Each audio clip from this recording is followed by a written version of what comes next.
Good morning po mga kabayan. Atin po ngayong i-update ngayon itong Manggahan Floodway na kung saan ito po yung pangalawang solusyon upang lalo pang hindi bahain itong Pasig City at Marikina mga kabayan. Ngayon po ay paspasan na po rito sa Manggahan Floodway ang pag-dredging, no? Para sa pagtanggal dyan sa mga burak, sa mga putik na nakatambak rito sa Manggahan Floodway mga kabayan. At bukod pa dyan, yung mga kabahayan rito unti-unti nang pinagtatanggal dahil tinatayuan nila ng bahay yung mismong kalahati na ng floodway mga kabayan. Dahil nga ay tumigas na yung lupa dati. Kaya bilis dumami yung mga kabahayan dyan.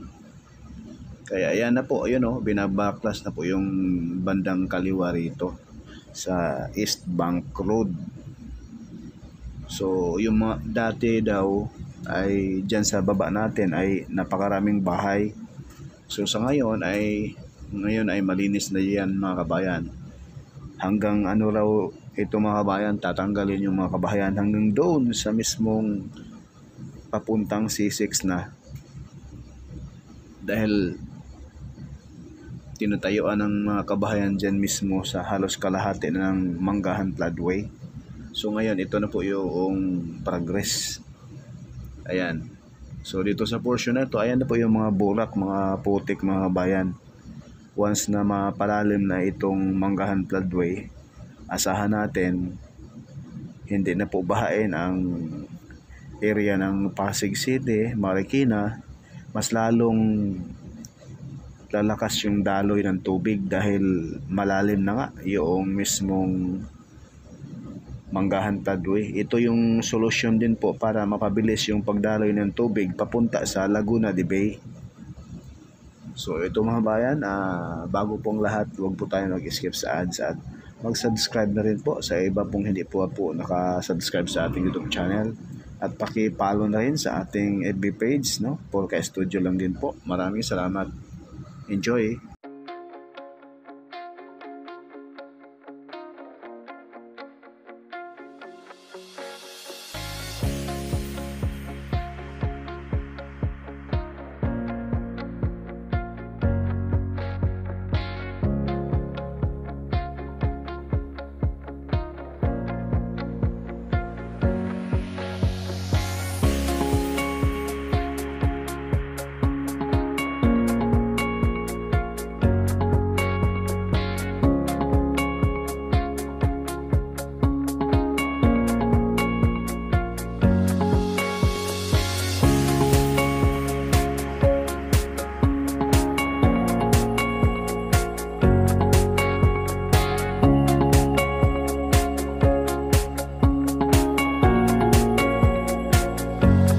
Makita nyo po yan mga kabayan. Yan yun po yung mga kabahayan dito din po sa baba natin. So sa ngayon unti-unti na silang pinapalis.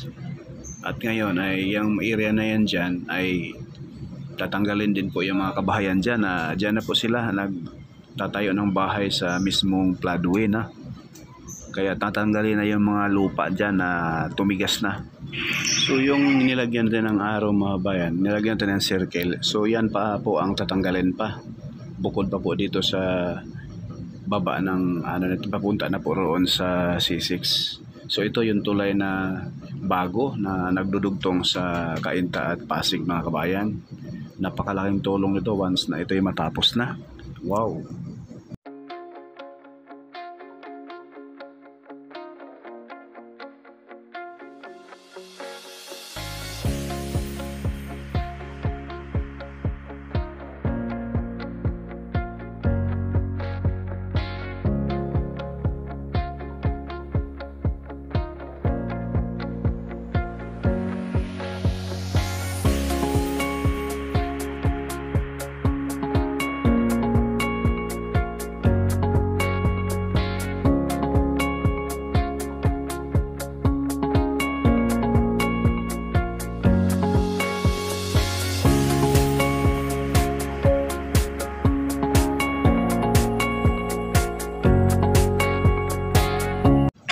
Yan naman po mga kabayan yung pabahay ng LGU ng Pasig. Yung kulay blue na yan, at kagandahan dyan sa kanila pabahay mga kabayan, andyan na rin po yung school, no? Yung mga kabataan ay hindi na babiyahe ng malayo, isang hakbang na lang. Ayan o. Ayan pa po, yung mga building na lumang building mga kabayan, po yung pabahay ng dating mayor at congressman na ngayon, at yung mga bagong tayo dyan na pabahay, yan na po yung bagong mayor ngayon ng Pasig, si Mayor Vico Soto, no? At mayroon pa po siyang pinatayo doon sa may Santulan area dahil po doon sa ginawang Marikina flood control widening, no? May mga kabahayan doon na nagtatayo sila doon mismo sa gilid ng Marikina River, kaya dinidemolish. At ngayon ay nagpatayo rin po ang mayor ng Pasig na doon lang din po sa area na yon, kaya napakaganda. So ito na po yung Manggahan Floodway, na kung saan palalimin pa ito, tatanggalan pa po ng mga burak at mga lupa para mas lalo pang lalalim at hindi na siya aapaw pag may masamang panahon, bagyo, katulad dati sa Ondoy mga kabayan. Parang dagat rito mga kabayan, umaapaw ito.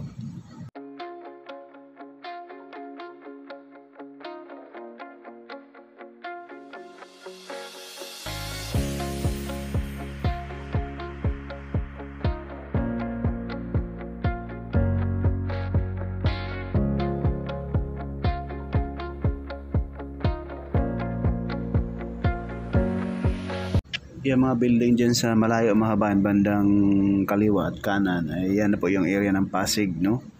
So ito po yung baba natin, may mga bahay din to dati. So sa ngayon na mahaba-haba na rin po yung na demolish nila at na dredging nila yung mga lupa dyan. Ayan po, may mga water lily pa sa baba sa harapan natin mga kabayan, babaklasin pa yan, no? Hanggang doon na po ito sa mismong karugtong na po sa Marikina River.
So yan lang po muna mga bayan yung ating update rito mga bayan. Abangan po ninyo yung ating mga latest updates sa Marikina Flood Control sa ating FB page, sa Reels natin. Maraming salamat. Paki-like, share and subscribe na rin po. At maraming salamat and God bless po sa lahat.